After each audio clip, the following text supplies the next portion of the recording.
시청자 여러분 안녕하십니까? 헬로티비 대구 경북 뉴스입니다. 경상북도가 아프리카 돼지열병 예방을 위해 총력전을 벌이고 있습니다. 돼지와 분뇨 등의 반입 반출 금지 조치를 기한을 정하지 않고 이어가기로 했습니다. 홍정표 기자가 보도합니다.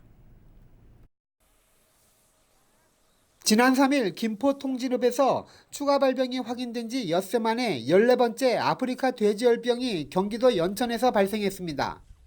해당 농장은 농림축산식품부가 추가 전파를 막기 위해 지정한 완충 지역 안에 있었습니다. 경북도 역시 아프리카 돼지열병 유입을 막기 위해 총력전을 펼치고 있습니다. 9일 가축 방역심의회의를 열고 10일까지 예정됐던 돼지 등의 반입 반출 금지 조치를 기한을 정하지 않고 이어가기로 했습니다. 방역은 매우 빠르게, 대응은 매우 지나치게라는 주제로 저희들은 일단은 타 시도로부터 돼지 생축과 분뇨의 도내 유입을 방지하고, 그다음에 도내를 오가는 모든 축산 차량에 대해서는 도내 거점 소독 시설에서 소독을 실시하고 있으며, 경북도는 대구를 제외한 다른 시도에 돼지 생축과 분뇨 반입을 금지했습니다. 반출은 호남 영남권에 한해서만 가능합니다. 또한 방역이 취약한 소규모 농가 35곳의 돼지 2,874두를 수매해 모두 도태시켰습니다. 경북 지역 돼지 사육 농가 743곳을 대상으로 소독차 206대를 동원해 매일 소독과 함께 예찰 활동을 벌이고 있습니다. 아울러 도내 22개 거점 소독 시설을 24시간 운영하고 돼지 관련 도축장 8개 세워에 소독 전담관을 배치해 운영하고 있습니다. 모든 축산 관련 차량은 우리 거점 소독 시설을 거쳐서 소독하고 소독 필증을 발급받은 후에 농장 출입이 가능하도록 그렇게 조치하고 있습니다. 현재 경북 지역 농가들은 돼지 15만 마리를 사육하고 있습니다. 아프리카 돼지열병이 국내 최초 발병한 다음 날인 지난달 17일부터 방역에 매진해 축산농가 방문 시 철저한 소독과 해외 농축산물 반입금지 규정 준수를 당부하며, 경북도는 돼지열병 차단을 위한 선제적인 방역에 양돈 농가를 떠나 모든 도민들의 협조를 구하고 있습니다. 헬로티비 뉴스 홍정표입니다. 아프리카 돼지열병 발병 이후 급등했던 돼지고기 도매 가격이 폭락을 거듭하고 있습니다. 아직 소비자 가격에는 크게 영향을 미치지 않고 있지만 양돈 농가 2차 피해가 우려되고 있습니다. 이하영 기자입니다. 돼지열병 발병 이후 킬로그램당 6,000원대까지 치솟았던 돼지고기 도매 가격이 3,000원대까지 폭락했습니다. 10월 8일자 거래 기준 돼지고기 평균 도매 가격은 킬로그램당 3,362원, 발병 이전인 전달보다 30%가량 떨어졌습니다. 돼지 농장에 대한 이동 제한이 걸리면서 출하가 정체되고 있기 때문입니다. 농장에서는 계속 생산이 되고 출하를 하고 이렇게 계속 사이클을 도는데 나가는 게 막히니까 정체가 되잖아요. 그러면 안에 정해진 사육 두수가 있는데 밀사가 되고, 밀사가 되면 돼지가 이제 질병에도 많이 노출되고 안 크고, 그리고 출하 체중이 또 많이 나가면 돈을 많이 못 받아요. 이 등급제가 있거든요. 그래서 그런 피해를 보는 거죠. 반면 소매 가격은 소폭 상승했습니다. 8일자 거래 기준 냉장 삼겹살 소매 가격은 킬로그램당 21,329원으로 발병 이전인 전달보다 5.4% 올랐습니다. 발병이 처음 생겼을 때는 며칠 2, 3일 정도 이 도축을 못 한다 그러더라고요. 그래서 돼지고기 가격이 갑자기 확 올랐는데 지금은 뭐 윗지방만 그렇고 밑에는 그 아무 뭐 영향이 없으니까 그 어차피 사람들이 뭐 발병 나도 이거 지금 나온 거기는 발병에 아무 상관이 없다고 다 알고 있으니까. 현재 대구 경북 지역으로는 돼지 열병이 확산되지 않았지만 안심할 수 없는 상황에 양돈 농가의 한숨이 깊어지고 있습니다. 헬로티비 뉴스 이하영입니다. 문제는 돼지뿐이 아닙니다. 기온이 떨어지는 지금부터가 조류 인플루엔자 AI와 구제역 발병이 잦은 시기인데요. 거의 연례 행사가 돼버린 가축 질병에 축산농가 불안감이 큽니다. 박은경 기자입니다. 한우 50여 마리를 키우는 농가입니다. 축사와 100여 미터 떨어진 진입로부터 오가는 차량에 대한 소독이 시작됩니다. 운전자도 반드시 UV 램프 살균을 거쳐야 축사를 출입할 수 있습니다. 혹시 발병할지 모를 구제역 때문입니다. 저희 농가에서는 일단은 겨울철하고 올해도 아시겠지만 2월 달에 구제역이 발생을 했어요. 그래서 이제 겨울철에 조금 더 방역이나 소독에 신경을 쓰고 있습니다. 기온이 떨어지면 철새와 함께 찾아오는 불청객 AI 탓에 걱정스럽기는 닭이나 오리 농장도 마찬가지입니다. 우리나라에 이 같은 가축 질병이 발생한 건 지난 2000년으로 지금까지 구제역과 조류 인플루엔자 모두 각각 11차례씩 발생했습니다. 최근 10년 사이 입은 피해액만 3조 7천억 원이 넘습니다. 대구 경북도 구제역 3차례, AI 2차례가 발병해 가축 100만여 마리를 살처분하는 악몽을 겪은 바 있습니다. 구제역과 AI는 올 10월부터 내년 2월까지 특별 방역 대책을 추진하고 있습니다. 올해는 아프리카 돼지열병 발생으로 인해 좀 더 강력하고 철저한 방역을 통해서 청정 경북을 사수하겠습니다.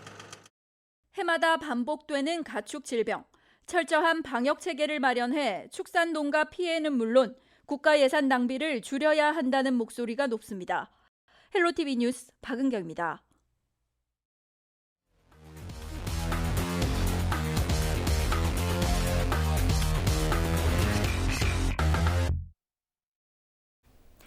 키워드로 다양한 지역 소식을 알아보는 뉴스 인사이드 시간입니다.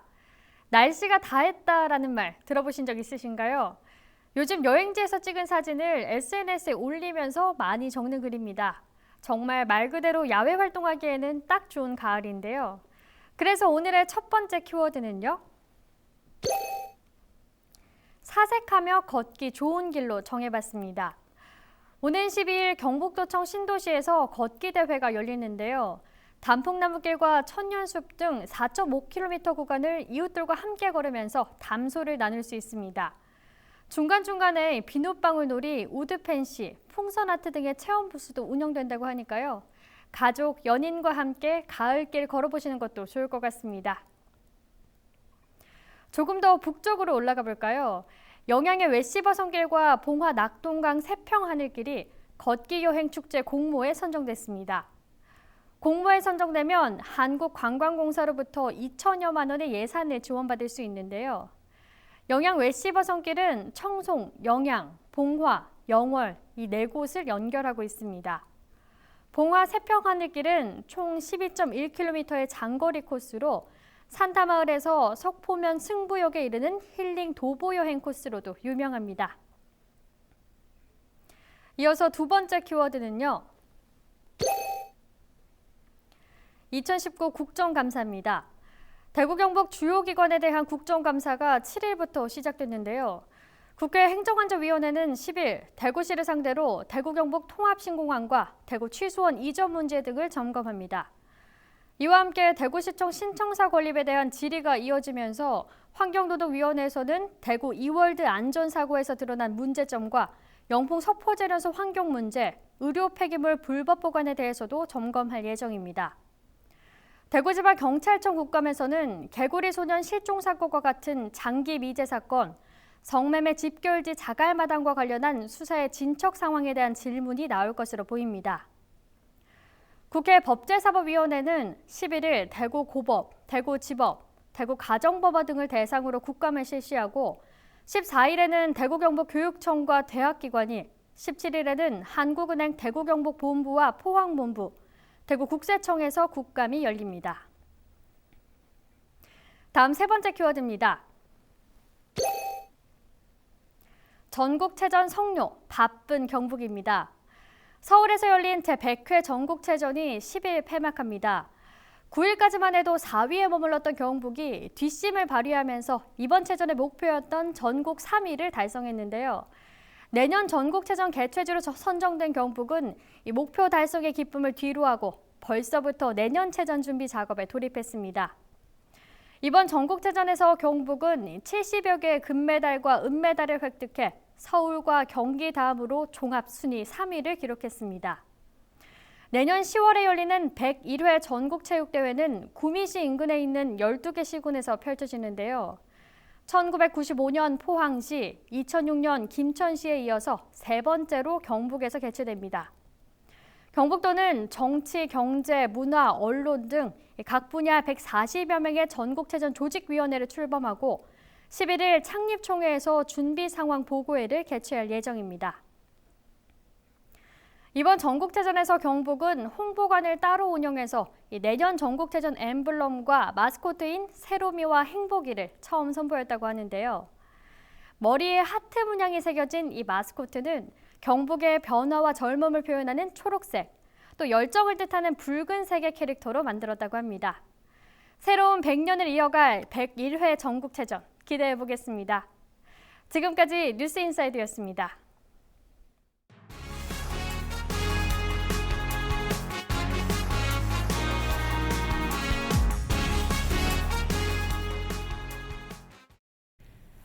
대구국제공항 이용객 수가 크게 줄고 있는 것으로 나타났습니다.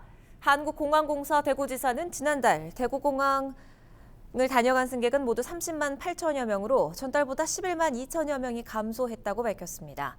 대구공항의 이용객이 30만 명대까지 떨어진 건 올해 들어 처음입니다. 공사 측은 지난 7월부터 시작된 일본 여행 불매 운동 여파가 이용객 수 감소로 이어지고 있는 것으로 보고 있습니다. 올해 1월 일본 노선 이용객 수는 12만 3천여 명으로 지난달에는 10만 명 가까이 줄어든 2만 5천여 명이 오갔습니다. 술을 마시고 트럭 운전대를 잡은 30대 남성이 도로 위를 달리던 차량 넉 대를 들이받는 사고가 발생했습니다. 10일 낮 1시 40분쯤 대구 효목동 동구시장 인근에서 2.5톤 트럭 한 대가 차량 넉 대와 부딪힌 뒤 전도되는 사고가 났습니다. 이 사고로 차에 타고 있던 승객 1명이 중상을, 4명이 경상을 입고 인근 병원으로 옮겨져 치료를 받았습니다. 경찰은 트럭 운전자인 31살 A씨의 음주 상태를 확인한 결과 면허 취소 수준인 혈중 알코올 농도 0.084%로 나타났다고 설명했습니다. 대구 지역 소비가 침체되고 있는 것으로 나타났습니다. 한국은행의 자료를 보면 지난 7월 대구의 신용카드 소비액은 1조 1,500억 원 정도로 지난해 같은 기간보다 0.3%가 감소했습니다. 신용카드 소비가 줄어든 건 지난 2014년 이후 5년 만입니다. 특히 대형마트나 백화점 등 유통업계 소비가 크게 줄었는데 전반적인 경기 침체와 함께 일본 불매 운동이 꾸준히 이어진 것이 영향을 미친 것으로 풀이됩니다. 경북경찰청이 독도경비대장을 전출시키고 감찰 조사를 하고 있다고 밝혔습니다. 경북경찰청에 따르면 지난달 20일 청장과의 대화방에 독도경비대원들이 독도경비대장인 A경감의 대원들에 대한 욕설과 근무 시간에 술을 마시는 부적절한 행동을 한다는 주장이 글이 올라와 조사했다고 밝혔습니다. 경찰은 A경감을 다른 곳으로 인사 조치하고 대원들을 상대로 피해 사실 조사에 들어갔습니다. 대구 지역 학교 비정규직 노동자들이 공정임금제 실시를 요구하며 1차 총파업 이후 3개월 만에 다시 2차 총파업을 예고하고 나섰습니다. 대구 학교 비정규직 연대회의는 8일 기자회견을 열고 성실하게 교섭에 임하겠다는 교육청의 약속을 믿고 업무에 복귀했지만 교육당국은 어떤 성의 있는 대안도 제시하지 않았다며 11일까지 합의점을 찾지 못하면 오는 17일부터 2차 총파업을 벌이겠다고 밝혔습니다. 이번 파업에는 돌봄 전담사와 급식조리원 등 대구 지역 전체 학교 비정규직 8천여 명 가운데 1,500여 명이 동참할 것으로 예상됩니다. 대구시가 국제보상운동 기록물을 누구나 편리하게 이용할 수 있도록 디지털화하기로 했습니다. 시는 문화재청이 주관한 2020년 세계 기록유산 홍보 지원 사업 공모에서 국제보상운동 기록물 디지털 아카이브 구축 사업이 선정됐다고 밝혔습니다. 이번 사업은 2021년까지 추진되며 국비 5억 5천만 원과 시비 5억 5천만 원 등 총 사업비 11억 원이 투입됩니다. 국제보상운동 관련 기록물은 2,400여 건에 달하는 것으로 추산되며 시는 전국 10여 곳에 흩어져 있는 국제보상운동 기록물을 소장하고 있는 타 기관과 협력해 디지털 기록물을 집대성할 예정입니다. 대한적십자사 경북지사가 10일 오전 경북도청 신도시에서 신사옥 준공식을 가졌습니다.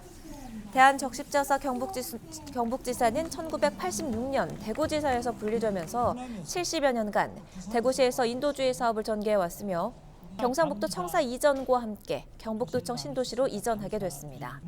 준공식에는 박경서 대한적십자사 회장과 강보영 경북지사 회장, 이철우 경상북도지사 등 300여 명이 참석했고 신사옥은 통합사무실과 재난구호창고, 인도주의 교육장 등으로 연면적 2,640제곱미터의 지상 3층 규모로 지어졌습니다. 이제 새로운 집에서 새로운 마음으로 최선을 다해서 지역뿐만 아니라 우리 경북 모두에게 최선의 봉사를 할 수 있도록 다 함께 노력하겠습니다.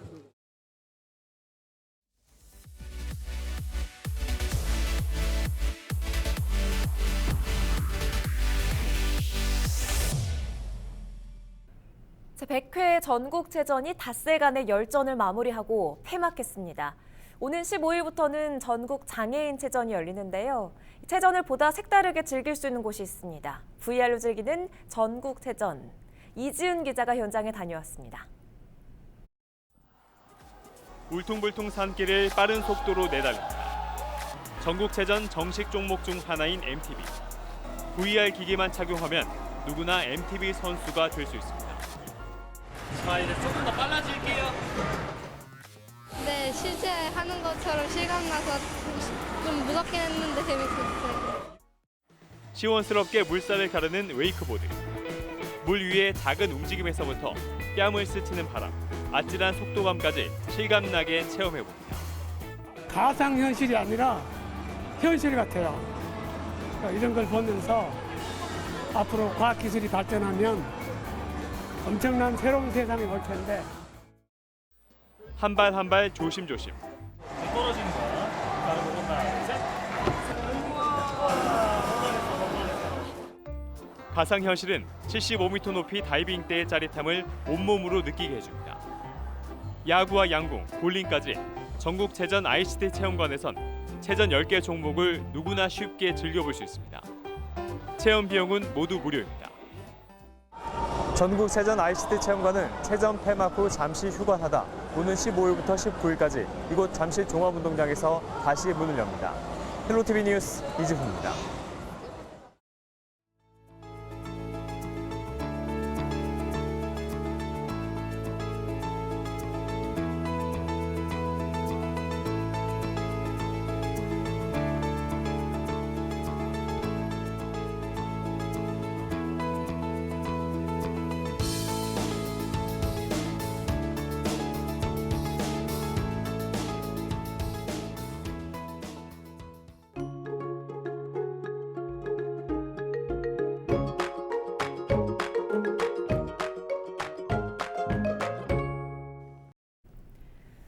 요즘 주변에 감기에 걸리신 분들 참 많습니다. 당분간 일교차가 10도 이상으로 크게 벌어지기 때문에 환절기 건강관리 잘 해주셔야겠습니다. 자세한 날씨입니다.